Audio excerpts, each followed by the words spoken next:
자, 우리 정치 참여 방법의 기본적인 중요성, 그만큼 민주주의이기 때문에 정치 참여가 이제 중요한 것이고, 그 다음에 주권을 행사하는 그런 과정이 될 수 있고, 정통성과 정당성을 확보할 수 있는 그런 방법이 됩니다. 자, 그래서 정치 참여 방법, 직접적 참여 있고, 기본적 참여, 개인적 참여, 집단적 참여, 그 다음에 다양한 참여 방법이 있어요. 직접은 말 그대로 이제 직접 민주주의에서 직접 하는 거죠. 그런데 직접 민주주의가 아니기 때문에 우리는 기본적으로 선거나 투표하게 되죠. 집단적 참여에서 보면 우리가 정당, 이익집단, 시민단체는 어떻게 참여하는 거냐면 지속적이면서 집단적 참여죠. 그 다음에 그 밖에도 언론집회, 결사, 공청회, 그 다음에 여러 가지 이제 청원, 민원, 진정 이런 것들이 참여 방법이 됩니다. 자, 우리가 참여 방법에서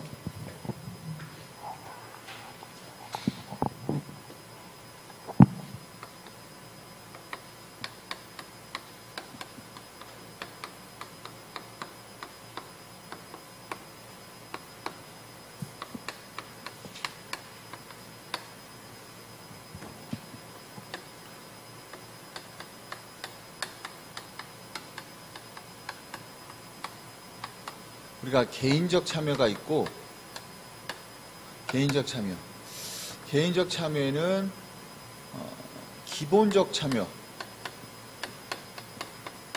있어요. 기본적 참여, 선거투표.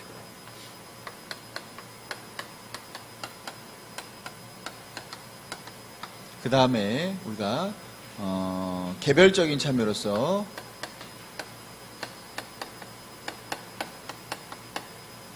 일시적,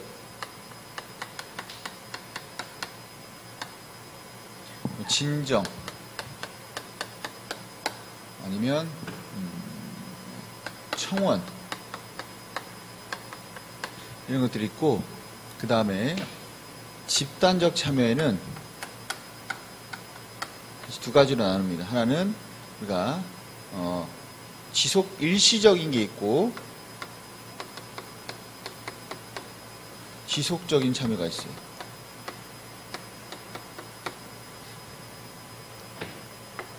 일시적인 건 뭐냐면 집회, 시위 이런 것들이 있고, 지속적인 것은 정당, 시민단체, 이익집단 참여가 이제 지속적인 참여 이렇게 구분을 해볼 수도 있습니다. 자, 그럼 이제 선거로 갈 텐데, 선거라는 것은 뽑는 거예요. 뽑는 거, 투표를 통해서 뽑는 겁니다. 뽑는데 누굴 뽑냐? 대표자를 선출하죠. 그냥 단순히 대표자를 선출하는 것뿐만 아니라 그들이 주장한, 그리고 그들이 펼치고자 하는 정책을 결정하는 것이고, 그 다음에 어떠한 정책, 그 다음에 어떠한 방향성에 대해서 국민들이 지지하는지 여론의 방향성을 확인할 수 있고, 그 다음에 그 전에 했던 사람들에 대해서 다시 한번 평가하는 거죠.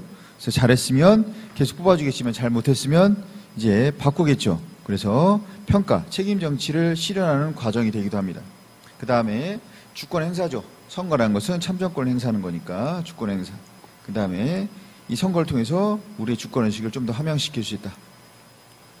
이제 본격적으로 이제 선거 가는데, 두 번째 이제 이런 선거를 할 때 원칙이 있습니다.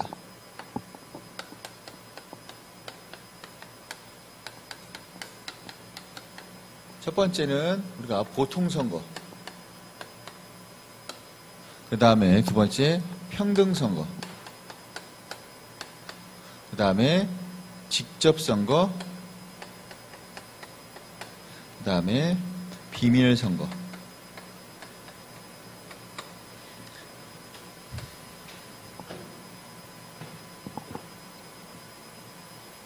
자, 보통선거는 뭐냐면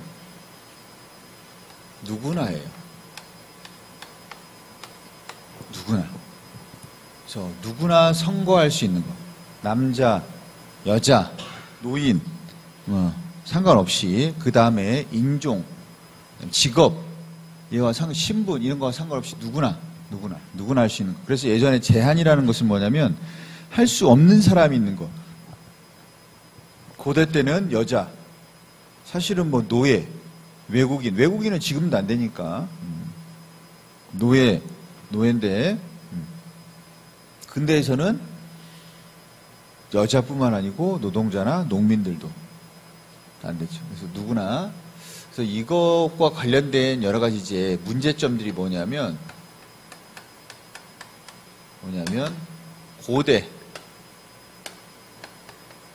고대 제한선거, 그 다음에 근대 제한선거 생각하시면 돼요. 그 다음에 또 뭐가 있냐면 재외국민투표라는 게 있어요.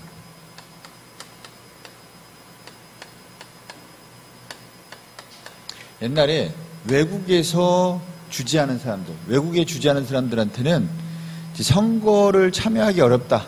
그 다음에 소재 파악이 어렵다. 그래서 우리가 선거에 참여할 수 없었죠. 그랬더니 이 사람이 해외에 주재하는 국민도 국민인데 왜 안 주냐. 난 참정권 있는데. 그래서 헌법소원을 제기했죠. 그 법에 대해서. 지금은 사전선거 다 하잖아. 또 뭐가 있냐면 미결 수용자.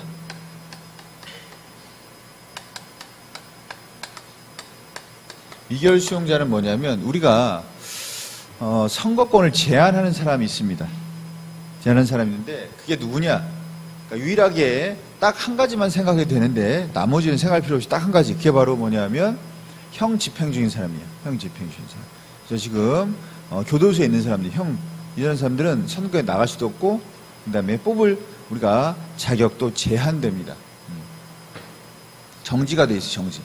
그런데 미결 수용자는 지금 수용돼 있는데 구치소에 수용돼 있긴 한데 아직 미결이에요. 확정 판결이 안 됐어. 그런데도 불구하고 이 사람들한테 주지 않으니까 이 사람들이 역시 왜 그러냐. 우리는 무죄 추정 원칙이다. 아직 우리는 확정되지 않는데 왜 참여하기 못하게 하냐. 선거에 참여하지 못하게 하냐. 그래서 이제 그 사람들에도 선거권을 부여하는 이런 것처럼 우리가 누구나 할 수 있어야 되는데 누구나 안 되는 게 이제 문제가 되는 거죠. 누구나 안 되는 것들. 고대 누구나 안 됐고, 근대에도 제외된 사람이 있었고, 재외국민 역시 우리 그들에게 선거를 부여하지 못했었고, 미결 수용자도 마찬가지로. 그러니까 그들이 제한하면서 이게 문제가 돼서 보통 이들이 주장하는 게 바로 보통선거요. 보통선거의 원칙에 반한다. 보통선거의 원칙에 반한다. 누구나 할 수 있어야 되는데 국민이면 누구나. 그 다음에 평등선거는 뭐냐면 한 표씩.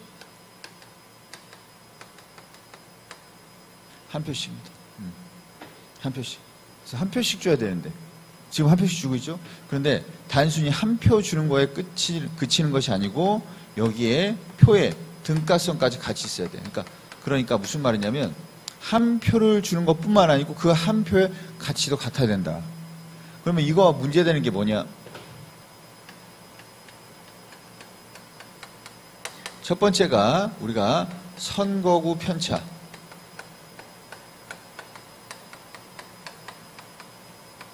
두 번째가 선거구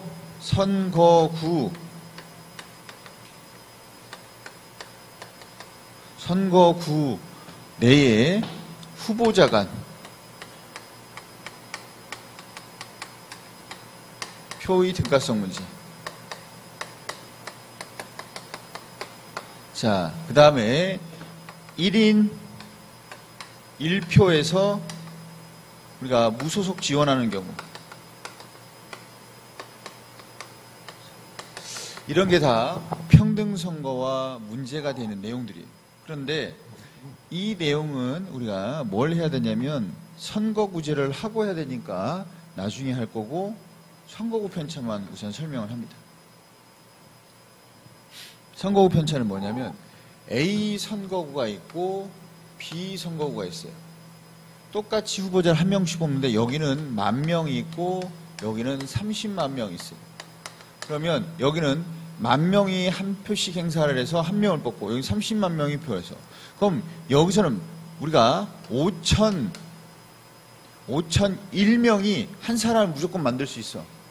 5,001명이면 무조건 당선이 돼. 근데 여기는 5,001명 가지고 우리는 택도 없죠. 그러면 이 사람들의 표의 가치와 이 사람들의 표의 가치는 다르단 말이에요. 어떻게 다르냐? 이 사람들의 표의 가치는 10,000명에서 한 사람을 만드니까 10,000분의 1이고 이 사람 30만 명의 3명을 만드니까 30만 분의 1이에요. 그러니까 이렇게 차이 나면 안 된다. 라고 하면서 우리가 선거구 편차는 우리나라 헌법에서, 선거법에서 이야기할 때 선거구의 편차는 2대 1을 넘을 수 없다. 그러니까 가장 인구가 적은 선거구와 가장 인구가 많은 선거구 간의 몇을 넘을 수, 2배를 넘을 수 없다. 예전에는 맨 처음엔 4대1로 해라. 그러다 3대1로 해라. 지금은 2대1로 해라. 그래서 지금 이런 건 절대 없죠. 만약에 여기가 30만이면 여기가 최소한 15만은 넘어야 돼요. 제일 많은 인구수라면 15만은 넘어야 돼요. 그래서 만약에 10,000명이다. 그러면 합치겠죠, 서로. 합쳐서 15만을 넘겨야 되죠. 그래서 우리가 이건 뭐예요? 가치의 문제야, 가치. 표의 가치가 다르다. 한 표씩은 맞는데, 그 다음 직접 선거는 뭐냐면, 우리가 말 그대로 직접이요. 말 그대로 직접입니다. 그러면 이것에서 문제가 되는 게 뭐냐면 1인 1표 1인 1표에서 지지 후보자하고 그 다음에 정당하고 다를 경우 이제 문제가 됩니다. 직접 선거에서. 그 다음에 우리가 이제 선상투표가 있어요. 선상투표. 이것도 사실은 이제 온양어선 같은 데서 이제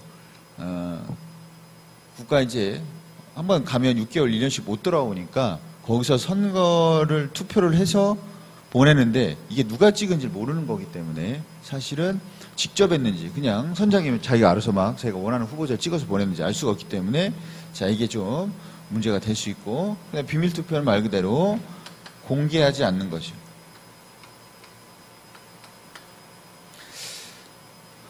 그러면 보통 선거의 반대말은 대비되는 개념은 제한 선거입니다. 평등 선거의 반대는 차등 선거예요. 직접 선거의 반대는 간접이라고 하는 경우도 있는데 간접 말고 우리가 뭐라면 간접은 왜냐 미국 같은 경우는 간접인데 사실은 직접 선거의 원칙을 따르고 있단 말이에요. 그래서 여기서는 간접이라고 하는 경우도 있지만 대리 선거라고 하는 경우도 많습니다.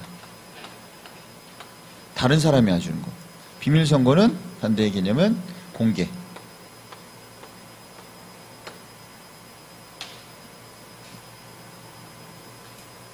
그 다음에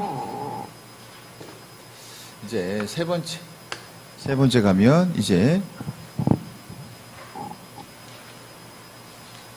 선거를 위한 제도가 있어요.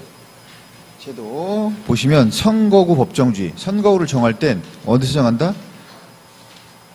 법률로 정합니다. 중앙선거관리위원회 우리가 안에 선거구 획정위원회가 있어서 거기에서 선거구를 정하고 이것을 법으로 정해서 선거구를 정합니다. 선거구 법정주의. 그래서 우리가 원칙 우리가 뭐라고 해야 되냐면 민주적 선거 원칙.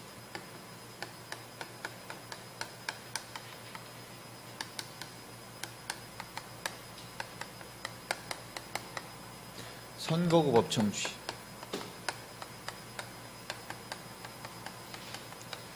법으로 정한다. 마음대로 하지 못하도록. 이거와 관련되어 있는 게 바로 게리맨더링입니다.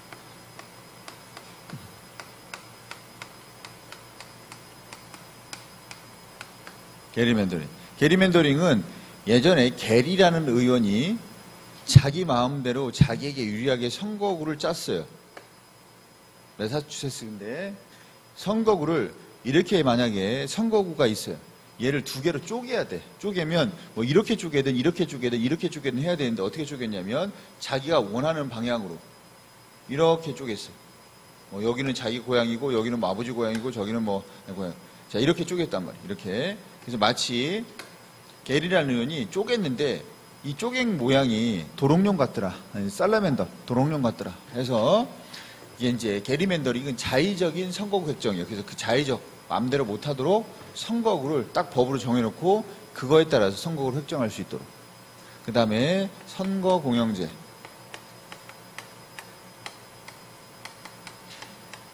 선거 공영제는 뭐냐면 선거를 공정하게 치를 수 있도록 공정성을 확보하는 거죠.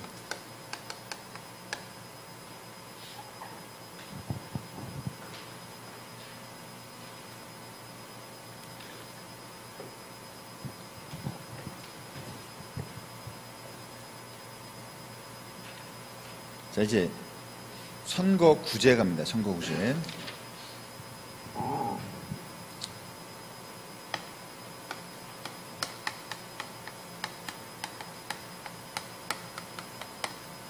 우리가 선거구제는 선거구에서 사람 후보자를 뽑아요.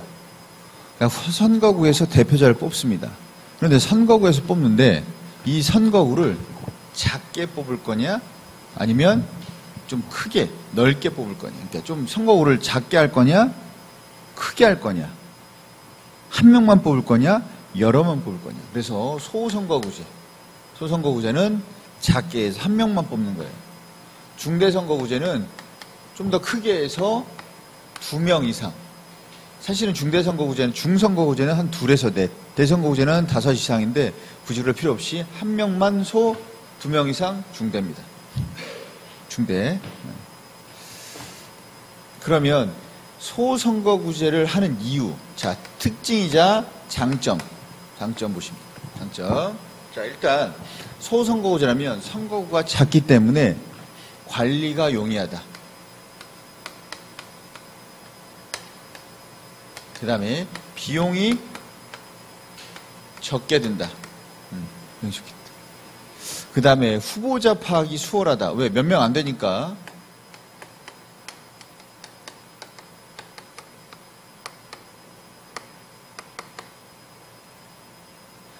그 다음에 중요한 특징 하나 있는데 다수당 출연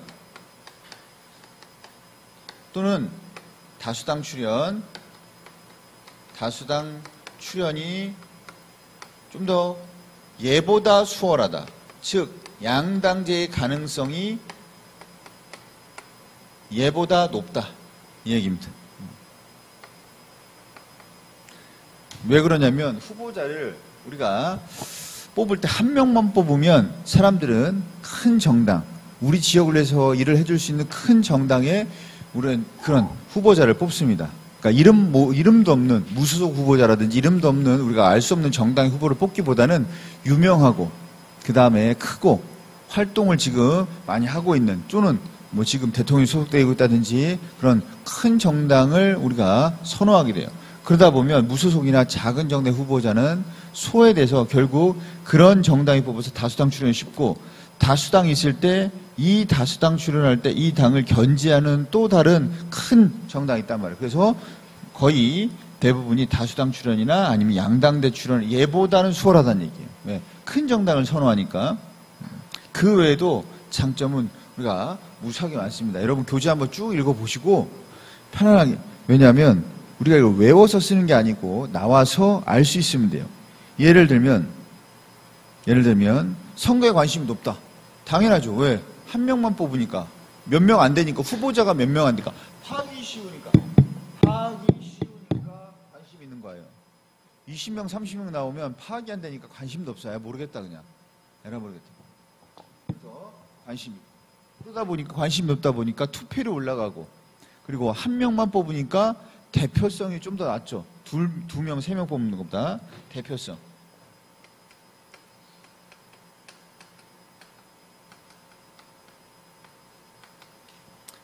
자, 그럼 단점은 뭐냐? 1등만 되면 나머지들 다 나가리야. 그러면 그 사람들에게 던진 표는 다 죽은 표가 됩니다. 의미 없는 표가 된다. 그래서 사표가 된다. 그러니까 사표가 많다. 1등 빼고 다 1등에게 지지한 사람, 당선된 사람에게 지지한 표 말고는 다 사표가 돼버리니까. 사표가 많다. 자, 두 번째, 선거가 작다 보니까 신인, 이런 정치적 신인이 진출하기가 어렵고, 어떤 사람이 되냐? 지역적 인물이 당선된다.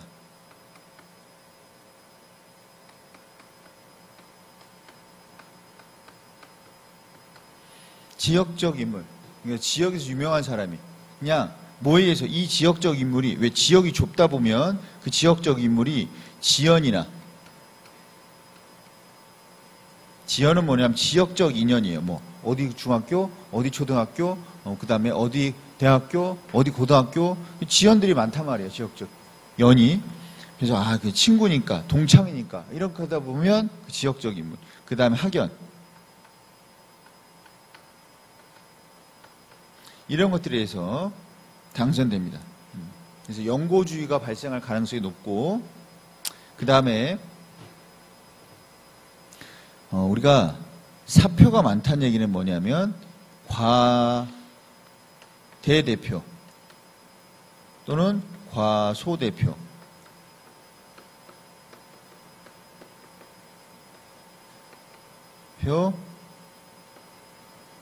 대표 가능성이, 과대대표, 과소대표의 문제가 발생합니다. 가능성이라보다는 무조건 이제 이거에 나타나는데 이것이 크게 나타나죠. 이제 과대대표, 과소대표를 설명하려면 이걸 이제 아셔야 되는데 뭐냐면, 우리가 A 정당이 있고 A 당이 있어요. 그 당의 후보자들이 있어요. 갑, 을, 병. 그리고 B 당에도 이렇게 해서 A 정당에서 후보자 중에 당선된 사람들, B 정당의 후보자에 당선된 사람들, 그러면 이 사람은 당선되면 나중에 한 석씩 차지하게 되는 거야. 의석 한 석씩 차지하게 되잖아. 이런 식으로. 그러면 A당이 전체 의석에서 차지한 비율이 바로 의석률이에요. 의석률. A당이 전체에서 차지한 의석률. 만약에 38명이 당선됐어. 몇 명 중에 총 우리가 의석 수가 몇 석이냐면 200석이야. 38명 당선됐고, 여기는 72명이 당선됐어. 그럼 여기 의석률이 얼마예요? 얼마예요? 19지, 19%. 퍼센트야, 퍼센트. 의석률은 퍼센트라고. 19%예요. 전체 의석 중에, 200석 중에 38석이니까 몇 프로냐면 200분의 38 하면 19% 나와. 곱하기 100에서. 얘는 몇 퍼센트 나와요? 몇 퍼센트 나와요? 응? 몇 퍼센트? 36%. 이게 바로 뭐냐면 의석률이에요. 의석률. 그런데 뭐가 있냐면, 이 갑을 병정, 이 후보자들이 당선된 사람들 뿐만 아니고 당선되지 않은 후보자들도 있을 거 아니에요. 당선되지 않은 후보자들. 그래서 당선되든 당선되지 않든 A당의 후보자들이 받은 이 표가 뭐가 되냐면, 이 표가 우리가 득표예요. 득표한 게 몇이냐.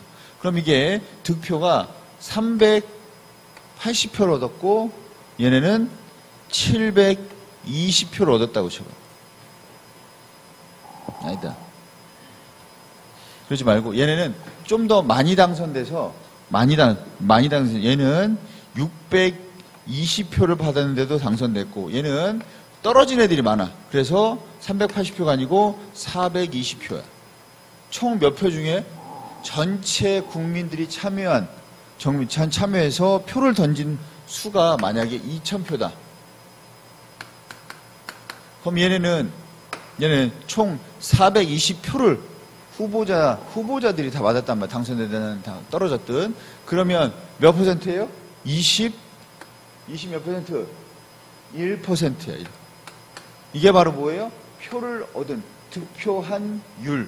그걸 뭐라고 그래요? 득표율.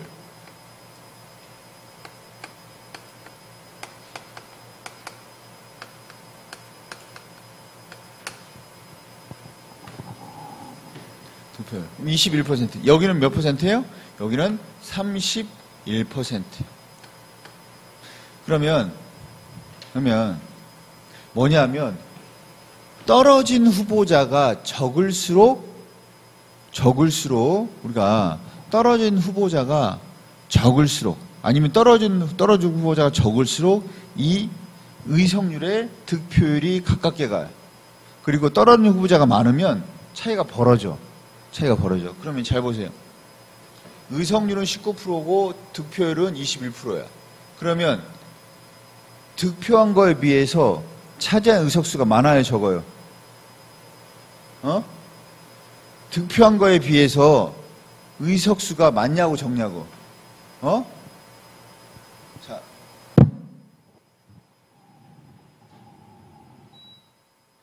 별로도 좀만 참고. 자, 생각해봐.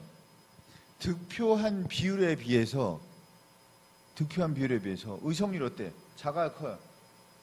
작죠? 작다고. 그걸 뭐라 그래, 우린? 과소대표다. 왜? 표는 21%나 얻었는데 의석수는 따져보니까 19%밖에 안 돼, 의석률은. 왜? 표를 21% 받았으면 몇 석을 가져가야 돼? 21석을 가져가야지. 비례해야지. 근데 왜 표는 21% 받았는데 국민들이 21%가 지지했는데 왜 19%밖에 당선이 안 됐단 말이야. 19%밖에 의석이 안 됐냔 말이야. 이건 잘못된 거지. 왜? 떨어진 후보자가 많아서 그래. 여기는 국민들이 지지한 건 31%인데 뭐해? 당선된 건 36%란 말이야. 그럼 이건 뭐예요? 얘는 과소대표 됐다. 너무 조금 됐다. 지지는 21인데 얘는 과대됐다. 만약에 비례투표하면, 비례대표하면 이런 게 사라져 안 사라져? 사라져버리지. 왜? 비례는 뭐에 득표율에 비례해서 자석을 주거든, 의석을. 그러니까 득표율이 21%면 21% 의석을 주고 31%면 31% 의석을 준단 말이에요. 의석을. 자, 그렇기 때문에 우리가 이런 한 명만 뽑다 보니까 2, 3, 4등은 다 떨어져. 그러다 보니까 이런 과대대표, 과소대표의 문제가 발생하죠. 그럼 여기 중대선거의 장점 뭐냐? 장점은 그대로 얘를 끌어올리면 돼요. 소선거구제의 단점이 얘의 장점이다. 뭐냐? 사표가 줄어. 왜? 2등도 돼, 이제. 3등도 되기도 하고, 4등이 되기도 하고. 그러면 이제 사표가 줄어. 왜? 1등만 했을 때는 나머지는 다 사표인데 2, 3, 4등까지 되면 사표가 줄어. 그 다음에 두 번째. 신인이 당선되거나 지역적 인물 당선이 어려워. 지역적 인물은 어려워. 왜? 이제 지역이 커졌어. 이제 뭐가 되냐면 예전에는 여기가 무슨 동이지? 무슨 동이 여기가?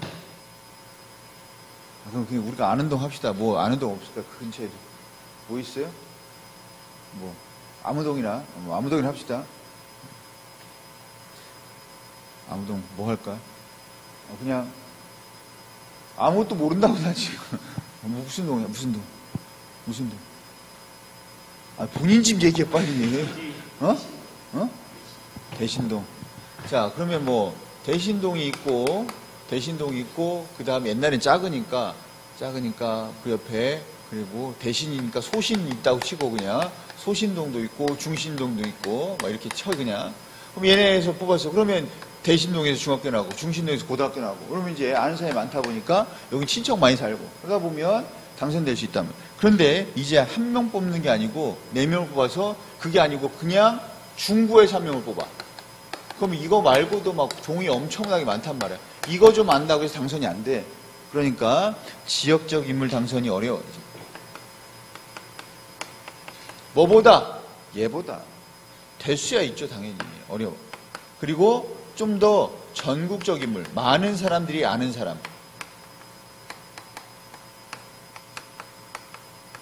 인물이 당선될 수 있는 가능성이 높아지고.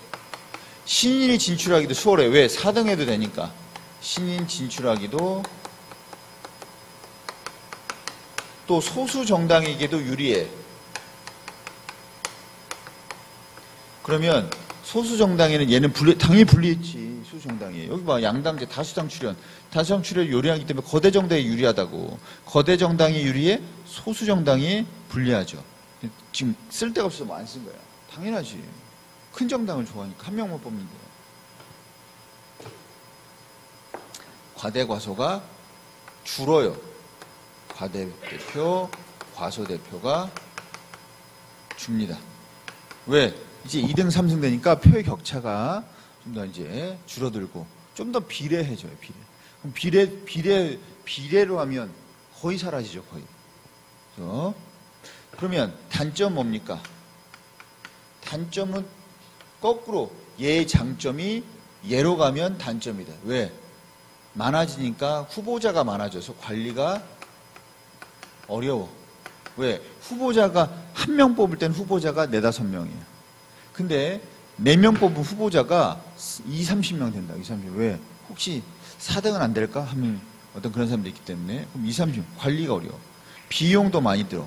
후보자 이런 얼굴 그 벽보 붙이는 것 장수도 뭐 20장씩 들어가야 돼, 다. 그 다음에 후보자 파악 어렵죠. 참여 잘 안 하죠. 왜? 되겠지 뭐. 내가 아는 후보자 되겠지 뭐. 누군가는 하겠지. 그리고 너무 많아. 그리고 대표성도 떨어지죠. 왜? 4등. 그 다음에 다수당 출연이 어려워요. 다수당 출연제 중요한 겁니다. 이게 다수당 출연이 어렵죠. 그 다음에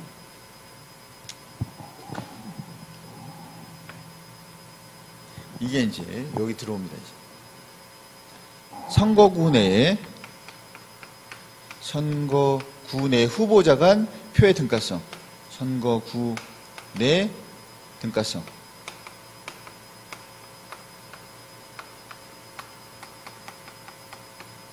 이게 뭐냐? 이해해야 되는데.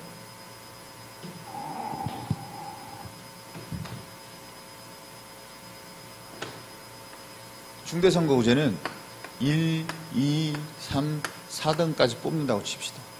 근데 이 사람은 10만 표를 얻었어요. 이 사람은 8만. 이 사람은 7만. 근데 이 사람은 2만 3천 표를 얻었어요. 그럼 얘 5분의 1밖에 안 돼. 그래서 얘는 10만이 당선시켰는데 얘는 2만 3천이 당선시켰어요. 그러면 10만이 얘를 당선시켰으니까 얘를 당선시키는데 얘의 가치는 10만 분의 1. 얘를 당선시키는데 2만 3천 분의 1.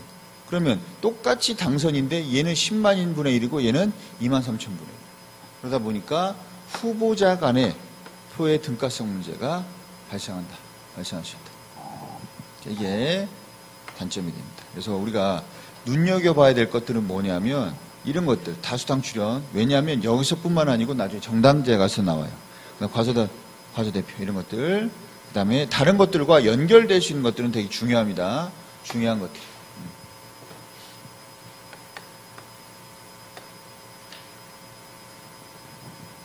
자, 이게 선거구제예요. 선거구제.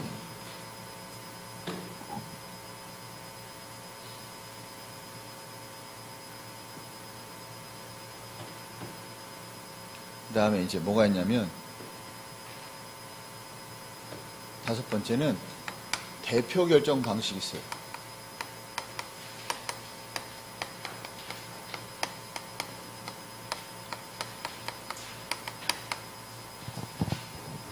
대표 결정 방식. 뭐가 있냐. 예를 들면 한 명만 뽑는 거예요. 1등만. 그걸 우리는 뭐라고 하냐면 다수대표제. 가장 많은 표를 당선된 한 명만 뽑는 거. 다수대표제. 근데 한 명만 뽑을 때도 방법이 여러 가지가 있지만 예를 들면 한 명만 뽑는데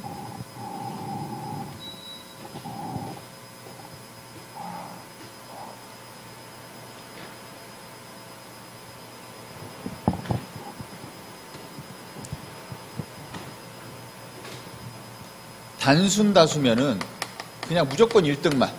무조건 1등만. 그 다음에 절대 다수도 있어요. 절대 다수는 뭐냐면 1등만 뽑는데 절대 다수가 돼야 돼. 절대 다수는 과반수예요. 과반수가 되면 우리가 무조건 뽑히게 돼 있어. 그 사람보다 많은 수가 없기 때문에. 그런데 만약에 과반수를 얻은 사람이 없으면 다시 결선 투표. 2명, 1, 2등이 가서 하면 무조건 1, 2등 중에 한 사람은 다수가 되겠죠. 그래서 단순 다수, 그 다음에 절대 다수. 단순다수, 절대다수에서 절대다수. 이것은 뭐냐면 결선투표 가는 방식. 여러 가지 방식이 있긴 합니다만 대표적인 방식을 얘기해 드렸고, 그 다음에 다수대표제. 그러니까 대표를 결정할 때 어떻게 할 거냐. 다수대표제. 그럼 뭐하고 연결돼요?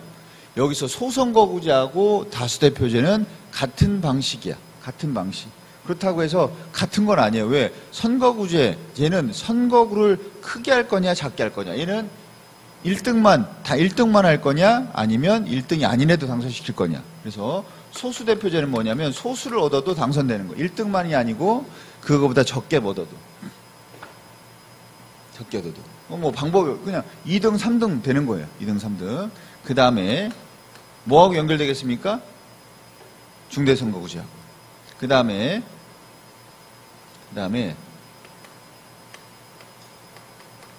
비례대표가 있어요. 비례대표.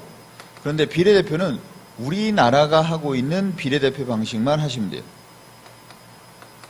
우리나라 방식. 우리나라 방식이 뭐냐면 정당 고정 명부식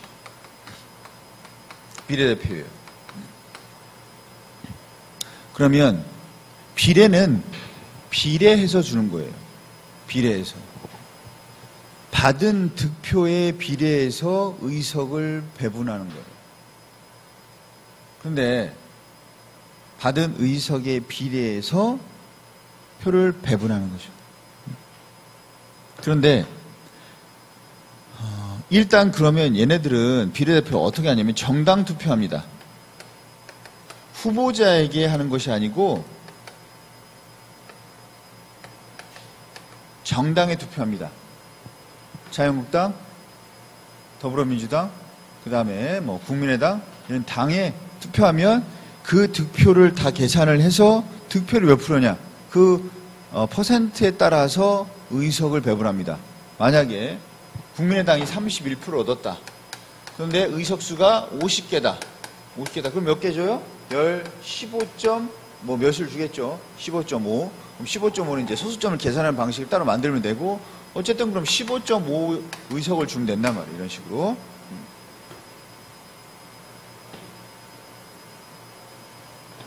그런데 그러면 의석을 주면 누가 당선되냐? 누가 당선되면 선거 전에 각 정당에서 고정 명부를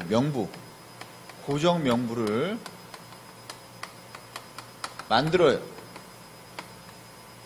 1번, 2번, 3번, 4번, 5번, 50번 만들어요. 그러면 이걸 만든 다음에 순서를 정하는 거야. 1번 누구, 2번 누구, 3번 누구, 이게 누구 이름을 쫙 씁니다. 50번은 누구. 그래서 이 명부를 선거관리원에 줍니다. 그러면 우리가 만약에 방금 얘기한 것처럼 국민의당이 15%의 득표를 얻었다. 그러면 15석, 아니 30%의 득표를 얻었다. 그러면 50석이 우리가 비례대표 의석수다. 그럼 50석 중에 몇 석을 주냐? 15석을 주겠죠. 15석을. 그러면 몇 번까지 당선되냐면 미리 우리가 정해준 순위에서 15번까지 당선되는 거예요. 15번까지. 그래서 얘가 자동 당선됩니다. 높을수록 좋은 거예요. 높을수록. 그렇다 보니 자, 장점입니다. 장점. 당연히 사표는 거의 없어요. 그러니까 우리가 이 장점은 중대선거의 장점 그대로입니다. 사표가 얘는 거의 없어. 왜? 비례해버리니까. 과대대표, 과소대표도 거의 없어. 지역적 인물이 아니고 전국적 인물. 얘는 전국적 인물, 지역적 인물이 아니고 왜냐면 명부를 정하는 거니까 정하니까 저거하고 상관없지만 과대대표, 과소대표 문제가 발생하지 않아. 과소, 과대가 그 다음에 우리가 3%를 얻어도 당선돼요. 왜? 1.5를 받잖아. 한 석은 주겠지. 이런 식으로 6% 얻으면 몇 석 줘? 3석 줘. 옛날에는 6% 얻으면 1등이 아니기 때문에 당선도 안 돼, 얘네는. 근데 우리가 지금은 이렇게 소수 정당이 유리합니다. 소수 정당 진출 유리해졌어요. 문제점은 뭐냐면, 단점. 일단 너무 소수 정당이 진출하다 보니까 이걸 뭐라고 하냐면 군소 정당의 난립이라고 그래요. 너무 작은 정당도 막 우리가 당선되고 하면 군소 정당, 크고 작은 정당이 막 있는 거야. 그러다 보면 군소 정당 난립된다고, 난립. 양당제 당연히 어렵죠. 그럼 이렇게 되면 어떻게 돼? 양당제 어렵고 양당제 어려워져요. 그러면 의원내각제는 연합정부할 가능성이 높아지고 대통령제면 여소야대 될 가능성이 높아져. 두 번째, 이 명부를 누가 정하냐? 정당이 만들어요. 이 명부를 정당이 만들면 사람들은 명부 윗자리로 올라갈수록 좋으니까 누구한테 잘 보여야 돼? 정당한테. 그래서 우리가 정당에 종속돼 버려요. 국회의원들이 정당 종속화.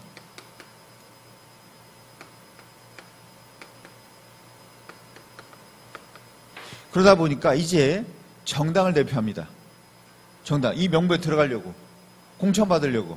그래서 정당에 종속돼 돼버려요. 국민을 대표하지 정당을 대표하고 있어.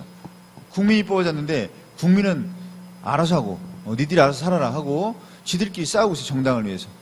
그러다 보니까 우리가 정당에 종속돼 버립니다. 이제 가장 큰 문제점이에요. 그 외에도 다양한 대표성 당연히 적죠. 비례성 당연히 높지. 참여율 당연히 우리가 참여율은 사실은 명확하지 않다. 왜냐하면 참여율 왜 명확하지 않냐면 이게 지금 어떻게 생각하느냐에 따라서 내가 좋아하는 정당에 찍으러 갈 수도 있고 아니면 내가 안 찍어도 뭐 정당 찍고 뭐 되겠지라고 해서 안 하는 사람도 있고 참여는 모르죠. 하지만 비례성은 훨씬 더 높죠. 비례성. 그 다음에 비용 당연히 많이 들죠. 왜? 이거 다 계산해서 해야 되니까 비용이 많이 들 수 있단 말이에요. 그러니까 가장 중요한 포인트는 사표와 소수정당. 그리고 이 소수정당이 진출함으로 인해 전국 혼란. 그다음에 양당제가 안 되고 다당제가 될 수 있고 정당이 종속돼 버리는 이런 현상. 저기 이제 대표 결정 방식에 있어서 비례대표. 그래서 우리가 대표 결정 방식에서 다수대표제는 소선거구제하고 연결시켜서 이해하면 되고 소수대표제는 중대선거구제하고 이해하면 되고 비례대표제는 별도의 방식이니까 별도로 좀 정리를 할 필요가 있습니다. 자, 이렇게 해서 하고 이제 이걸 해야 돼.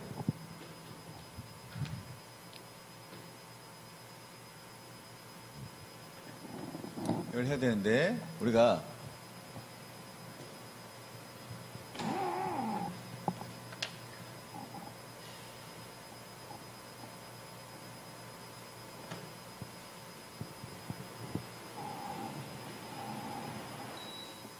우리나라 국회는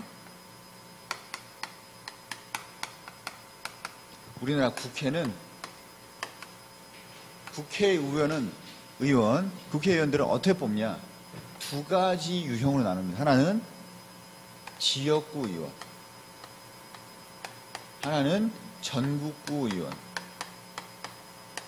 얘는 이제 비례대표죠.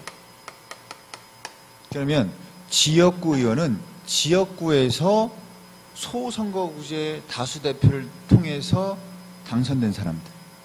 그 다음에 전국구 비례대표는 그냥 정당의 투표에서 우리가 당선된 사람들이에요. 그래서 비례대표 방식으로. 얘는 뭐예요?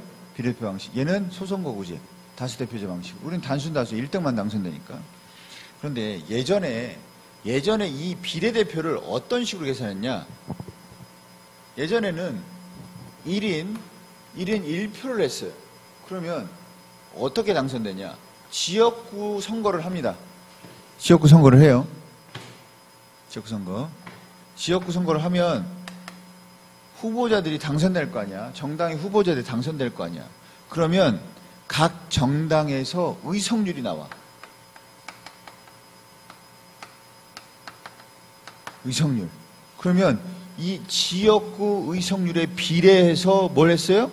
비례대표, 이거에 비례해서 비례대표 의원 줬어. 그러면 이 의석률이란 건 뭐에 의해서 나오냐면 소선거구제와 다수대표제에 의해서 의석률이 나오면 양당제, 다수당에게 유리한데, 이 다수당에게 유리한데 거기다 또 이 의석률에 비례해서 비례대표를 줘. 그러면 소수정당은 진출하기가 더 어려운 거야. 말이 안 되는 거야. 득표율에 비례하지 왜 의석률에 비례해서 그 따지냐 말이야. 그래서 예전에 민주노동당인가? 거기 민주노동당에서 헌법선을 제기했어. 왜? 저 선거의 원칙은 헌법에 들어가 있어요. 헌법에 우리나라는 보통선거, 평등선거, 비밀선거, 직접선거 한다. 그런데 헌법을 위반했다. 뭐가? 선거법이. 왜 위반했냐? 얘네는 각 지역구별로 얘네가 얻은 후보자의 득표를 따지니까 한 12% 돼. 12%. 그러면 보통 우리가 300명이잖아요? 국회의원이 300명이야. 그러면 지역구에는 대략 250명에서 왔다 갔다 해요. 뭐 254명이면 46명, 그 다음에 253명이면 47명 이렇게 왔다 갔다 해요. 그냥 간단하게 여기 250개 잡고 여기 50개 잡으면 만약에 얘네가 12%를 득표했기 때문에 10% 득표율대로 하면 몇 개 가지가? 6석은 가지가. 여기서조차도. 그런데 얘네는 다 떨어져. 맨날 2, 3등, 4, 5등 해. 그러다 보니까 의석률이 없어. 또는 한 명이야. 1%야. 그러니까 0점대니까 가져갈 수가 없어. 0석이야. 실제로는. 이게 안 돼. 열받는 거예요. 그래서 이 잘못됐다 그래서 했더니 헌법재판소가 따져봤어요. 따져봤어. 자, 보자. 만약에 A정당, B정당, C정당 있고 후보자 값을 무소속 정이 있다. 그러면 지금 이 1인 1표 방식대로 하면 얘가 당선되면 얘의 의석률이 올라가지. 얘가 당선되면 얘의 의석률이 올라가지. 얘가 당선되면 얘의 의석률이 올라가죠. 그러면 얘를 뽑은 사람들은 다시 얘의 의석률이 올라감으로써 비례대표 할 때 계산이 되잖아. 계산이 된다고. 계산이 돼. 그래서 얘를 뽑지만 나중에 A당을 지지한 것과 마찬가지의 효과, 표의 가치가 나타나. 왜? 갑이 되면 A당의 의석수가 올라가서 비례대표 받을 때 플러스가 되니까 또 한 번 가치를 하는 거야. 그런데 잘 들어요. 정은 아무리 뽑아봐야 비례대표에 우리가 이건 정당을 비례해서 주는 건데 얘는 아무리 뽑아봐야 비례 안 비례? 안 비례. 비례대표에 뽑아줄 수가 없어. 무소속이니까 얘는 정당이 없어. 그러니까 다른 애들을 뽑은 애는 한 표를 행사했지만 플러스 원 해서 한 표를 행사했지만 한 표의 가치가 더 플러스 될 수가 있는데 얘는 무조건 그냥 한 표야. 그러면 지금 표의 등가성 문제가 있네. 얘를 뽑는 후보자는 한 표, 얘를 뽑고자 하는 애들은 두 표의 표를 같이 행사하는 거니까 등가성에 문제가 있네. 이거 평등선거 문제인데? 이거 평등선거 문제인데? 두 번째, 평등선거 문제네. 두 번째. 어떤 사람은 갑이 좋아요. 나 갑 후보자 참 좋아. 근데 나는 사실 A정당이 싫고 B정당이 좋아. 어떻게 해야 돼? 나는 갑이 좋아. 근데 정당은 B가 좋아. 어떻게 뽑아야 돼요? 내가 꼴 보기 싫은 을을 뽑아야 돼? 아, 이 새끼 더러운 놈이야 막. 전과도 막 3범이야 3범. 전과도 3범이고 걔 쓰레기야. 근데 정당이 좋아. 하필이면 얘를 후보자로 했어. 근데 B정당이 좋아. 얘를 뽑아야 돼? 나 얘 싫은데? 그러면 갑을 뽑아. 근데 A정당은 완전 개쓰레기. 여기도 또 쓰레기야. 비리 저지르고 막. 그러면 어떻게 해야 돼요? 너 어떻게 해야 돼? 내가 얘를 뽑는 순간 얘가 뽑히면 A당의 의석률 올라가면서 A당의 비례 부석수가 추가되는 거 아니야. 싫은데. 그렇다고 해서 얘를 뽑기 위해서 얘를 할 수도 없잖아. 내가 얘를 뽑을 방법이 있어 없어? 없어. 얘를 뽑으면 내가 싫은데도 불구하고 나의 의사와 무관하게, 나의 직접적인 의사와 무관하게 지가 대신 알아서 얘를 뽑아버려. 얘 의석수를 높아버려. 그러면 뭐야? 이거 무슨 선거 위반이에요? 무슨 선거 위반이야? 직접 선거 위반이지. 왜? 내가 얘를 직접 뽑을 수가 없다. 두 번째, 난 얘를 뽑았지 너를 뽑은 게 아닌데 왜 내 의사는 무관하게 네가 알아서 네가 대신 네가 얘를 지지한 걸로 계산해서 해버리냐. 문제네. 선거관리의 문제네. 그래서 이 1인 1표제는 어떻게 돼요? 바뀌죠. 위헌이다. 바꿔라. 라고 해서 이제 어떻게 뽑혔냐. 1인 2표로 바뀌었죠. 그럼 1인 2표는 어떻게 하냐. 지역구는 뭘로 뽑아요? 말 그대로 소선거구제. 그 다음에 단순 다수대표제를 뽑죠. 다수. 그 다음에 얘는 뭘 뽑아요? 그냥 얘로 한 표 행사하고 얘는 정당만 있는 표에다가 다시 한 표 행사하죠. 정당 투표하죠. 그러면 가능하죠. 왜? 한 표는 갑해주고 한 표는 비해주고. 얘도 무소속 후보자도 마찬가지야. 한 표는 지역구에서 정 뽑고 한 표는 내가 A, B, C 중에 좋은 정당 뽑고. 그렇게 해서 우리가 이 평등선거 문제, 직접선거 문제가 사라져요. 그래서 우리가 1인 2표제로 바뀌었죠. 자, 이제 그래서 여기서 보면 1인 1표제에서 무소속을 지원하는 사람들을 우리가 지지하는 사람들은 차등선거에 평등선거의 문제가 되고 1인 1표를 우리가 1인 1표제에서 지지 후보자 지정당이 다르면 우리가 직접선거 문제가 됩니다. 자, 이제 우리나라 선거입니다. 선거. 대통령은 다 끝나 좀만 참아. 조용히 좀만 참아.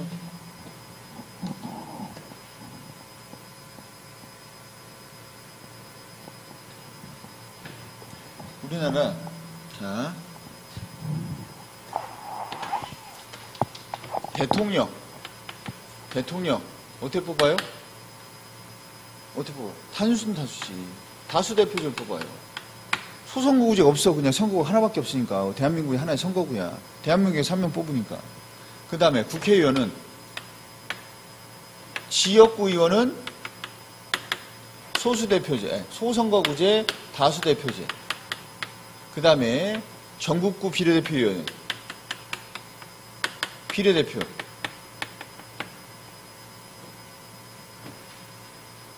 그 다음에 지방자치로 가면 우리가 지방자치에는 크게 뭐가 있냐면 광역자치단체가 있어요. 광역. 이건 뭐냐면 우리가 시도, 광역시, 특별시, 특별자치시, 특별자치도, 도 이렇게가 광역 지방자치단체. 그 다음에 기초 지방자치단체가 있어요. 기초는 뭐냐면 시군구. 그래서 우리가 광역이 있고 기초가 있어요. 그러면 광역자치단체는 자치단체장이 있고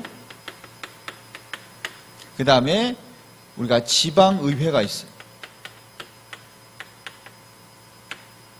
만약에 서울로 얘기한다. 서울특별시장, 그 다음에 서울특별시의회, 그 다음에 서울특별시 광역 안에는 기초가 하나씩 있어요. 광역 하나, 기초 하나예요. 광역 하나, 그 안에 기초 하나. 그러면 서울특별시 안에 뭐가 있어요? 기초? 구가 있지. 그럼 단체장은 뭐가 돼요? 구청장. 그 다음에 구의회.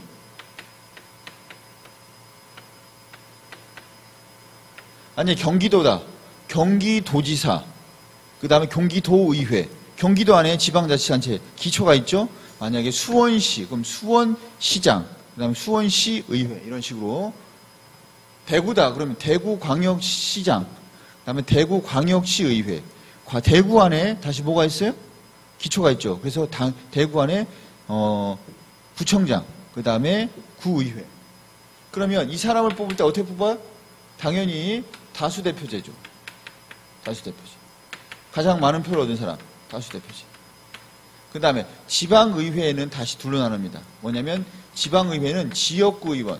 지역구 의원이라면 후보자를 뽑는 선거예요. 후보자 뽑는 선거. 그 다음에 비례대표 의원은 뭐예요? 정당을 뽑아서 정당의 의석률에 비례해서 뽑는 거.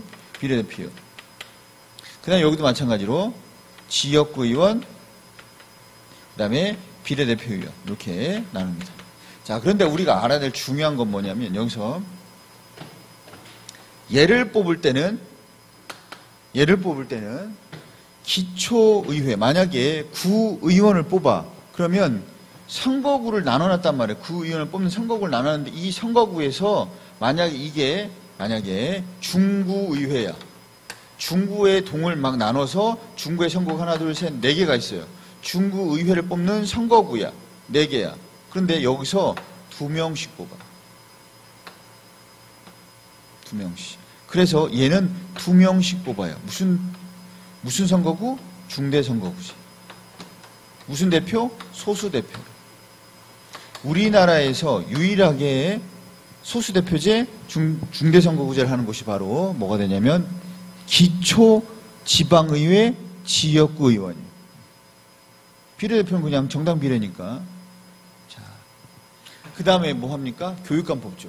그러니까 만약에 지방선거 할 때는 이 사람 뽑아야지, 그 다음에 지역구 후보자 뽑아야지, 정당 뽑아야지, 사람 뽑아야지, 근데 정당 후보자 뽑아야지, 정당 뽑아야지, 교육감 뽑아야지. 하나, 둘, 셋, 넷, 다섯, 여섯, 7개의 표를 행사해. 아주 복잡하죠. 복잡. 자, 이렇게 해서 우리가 선거에 대해서 받고 쉬었다가 이제 선거 관련된 문제 몇 개 좀 풀고 그 다음에 정당, 이익집단, 시민단체 가도록 하겠습니다.